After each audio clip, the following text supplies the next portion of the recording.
ما يلفظ من قول إلا لديه رقيب عتيد. Tidak ada suatu kata yang diucapkannya, melainkan ada di sisinya malaikat pengawas yang selalu siap mencatat.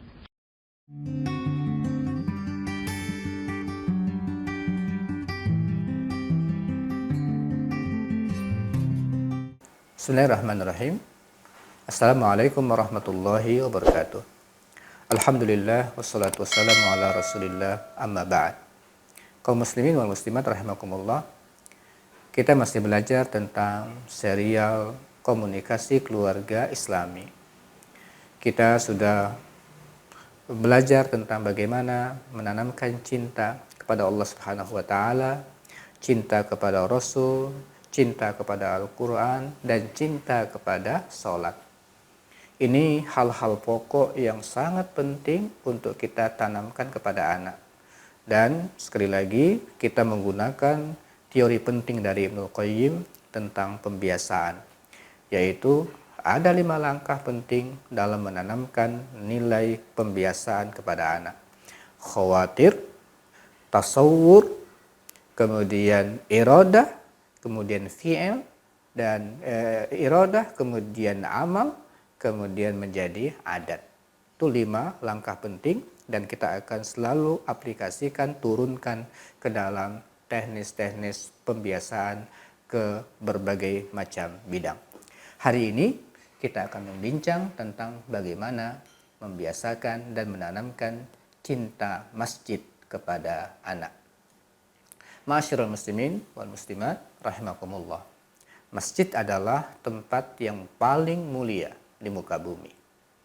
Oleh karena itu, kalau kita ingin menjadi mulia, salah satu tempat yang harus sering kita datangi adalah masjid. Dan kita ketahui bahwa orang yang paling mulia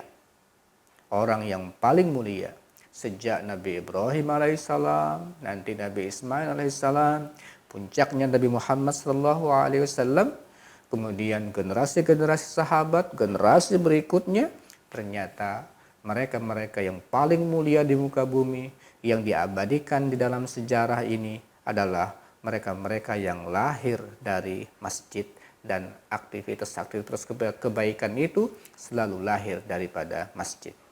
Oleh sebab itu, kita perlu sekali untuk menjadikan dan menumbuhkan kepada generasi-generasi kita, anak-anak kita, generasi-generasi yang cinta dan tumbuh menjadi pencinta masjid. Ma'asyiral muslimin wal muslimat rahimakumullah. Di antara gambaran kenapa kita penting sekali untuk menjadikan anak kita, generasi kita cinta kepada masjid. Nabi Ibrahim alaihissalam ketika ingin memilihkan anaknya Ismail lingkungan, ternyata pilihannya adalah Makkah Al-Mukarramah, dekat dengan tempat yang akan diangkat dan dibangun Baitullah Ka'bah Al-Musyarrafah. Nah, Allah Subhanahu wa taala abadikan visi besar Nabi Ibrahim ini dalam sebuah ayat di surah Ibrahim ayat 37. Allah berfirman, Rabbana inni askantu min dzurriyyati biwadin ghairi dzi zar'in inda baitikal muharram Rabbana liyuqimus shalah faj'al af'idatan minan nasi tahwi ilaihim warzuqhum minas samarati la'allahum yashkurun. Rabbana, ya Tuhan kami, inni askantu min dzurriyyati, sesungguhnya aku tempatkan sebagian dari anak keturunanku, yaitu Nabi Ismail alaihissalam, biwadin ghairi dzar'in, di lembah yang tidak mempunyai tanam-tanaman. Nabi Ibrahim tahu lembah itu lembah gersang, tak punya tanam-tanaman. Tapi ada target besar yang ingin didapat oleh Nabi Ibrahim. Inda baitikal muharram, yang berada di dekat rumahmu yang suci. Ya Allah, kata Nabi Ibrahim apa? Rabbana liyuqimus sholat. Ya Allah, tujuanku adalah agar mereka bisa mendirikan sholat. Nah, ini tujuan besar Nabi Ibrahim alaihissalam adalah agar anak-anak mereka bisa mendirikan sholat, lalu dipilihkanlah lingkungan yang bisa mendukung untuk hal tersebut. Kemudian, ma'asyiral muslimin wal muslimat rahimakumullah, orang yang hatinya jatuh cinta dengan masjid akan mendapatkan naungan dari Allah pada saat tidak ada naungan kecuali naungan dari Allah Subhanahu wa taala. Ini juga kenapa kita perlu menanamkan kepada anak kita supaya mereka cinta masjid, supaya mereka nanti mendapatkan naungan pada hari kiamat, pada saat tidak ada naungan kecuali naungan dari Allah. Ada 7 kelompok yang akan mendapatkan naungan tersebut. Di antaranya adalah rajulun qalbuhu mu'allaqun fil masajid. Wa rajulun mu'allaqun qalbuhu bil masajid. Nah, seorang yang hatinya bergantung masjid di hatinya. Orang yang hatinya ada masjid, cinta masjid itu betul-betul menggelayut di hatinya. Ini di antara generasi yang penting untuk kita hadirkan kalau kita mendapatkan amanah dari Allah Subhanahu wa taala berupa anak. Ma'asyiral muslimin wal muslimat rahimakumullah. Sekali lagi, untuk membuat pembiasaan ini kita menggunakan teorinya Ibnu Qayyim, yaitu dengan yang pertama khawatir. Menanamkan, mengirimkan pesan kepada anak-anak sehingga muncul rekaman-rekaman yang baik terhadap masjid. Bagaimana caranya? Orang tua, sekali lagi, orang tua. Di dalam komunikasi Islam, orang tua menjadi sentral untuk pembentukan generasi-generasi berkualitas. Orang tua dalam hal ini tentang cinta masjid harus memberikan teladan. Selalu rutin mendirikan sholat 5 waktu di masjid. Semangat untuk mendirikan sholat di masjid. Waktu i'tikaf, ya, itu dia i'tikaf, ngajak anaknya untuk ke masjid. Apa yang dilakukan oleh orang tuanya ini akan menjadi rekaman kuat pada anak. Anak nggak perlu untuk ikut dulu. Anak nggak perlu ikut dulu. Pokoknya dia tahu kalau dengar azan, orang tuanya ambil wudhu, kalau dia mau sholat, yang laki-laki itu ke masjid. Itu aja dulu. Pokoknya mereka merekam itu. Nggak perlu kita bicara dulu, ngomong, nggak apa-apa. Kita nggak perlu ngomong. Yang penting anak melihat aktivitas orang tuanya. Senang dan selalu rutin ke masjid. Itu namanya khawatir. Menanamkan, mengirimkan pesan kepada anak-anak pentingnya atau orang tua itu selalu melaksanakan ibadah di masjid. Kemudian yang kedua, tasawur. Dari situlah rekaman-rekaman tentang orang tua itu akan melahirkan pesan kepada anak, namanya tasawur, persepsi. Mereka olah persepsi itu, oh ternyata kalau azan sudah berkumandang, bapak saya itu biasanya ke masjid, ya, langsung ambil air wudhu ke masjid. Kalau bulan Ramadan nanti tarawihnya di masjid dan seterusnya, ya. Kecuali mungkin dalam tahun seperti ini kita perlu melihat sejauh mana keamanan karena kondisi pandemi seperti ini. Tapi kalau normal, orang tua selalu melaksanakan seperti itu, pesan itu muncul di anak bahwa masjid itu adalah penting dan menyenangkan. Kemudian yang ketiga dari persepsi yang sudah terbentuk di anak bahwa sholat di masjid itu penting dan menyenangkan, maka akan muncul namanya irodah, keinginan anak untuk ikut ke masjid, ya, keinginan anak untuk ikut ke masjid. Nah, kalau sudah muncul kata-kata Bi, Pak, mau ke masjid. Udah itu jangan dilarang ya. Kalau sudah mereka mau seperti itu jangan dilarang. Ada berapa? Ya, ada 2 kisah paling tidak kita bisa nukilkan dalam riwayat tentang dalam Sahihain ya, digambarkan tentang Rasulullah Shallallahu Alaihi Wasallam ya, dari hadis Abi Qatadah, anna Rasulullah Shallallahu Alaihi Wasallam kana yusalli wa huwa hamil Umamah binti Zainab binti Rasulullah Shallallahu Alaihi Wasallam. Fa idza sajada wada'aha wa idza qama hamalaha. Dalam Sahihain, Sahih Bukhari dan Muslim dan yang lainnya dari Abu Qatadah bahwasanya Rasulullah Shallallahu Alaihi Wasallam biasanya sholat, pernah sholat, ya, dan beliau membawa cucunya yaitu Umamah, anaknya Zainab binti Rasulullah Shallallahu Alaihi Wasallam. Apabila sujud, beliau letakkan si Umamah itu cucunya. Apabila nanti berdiri, beliau angkat.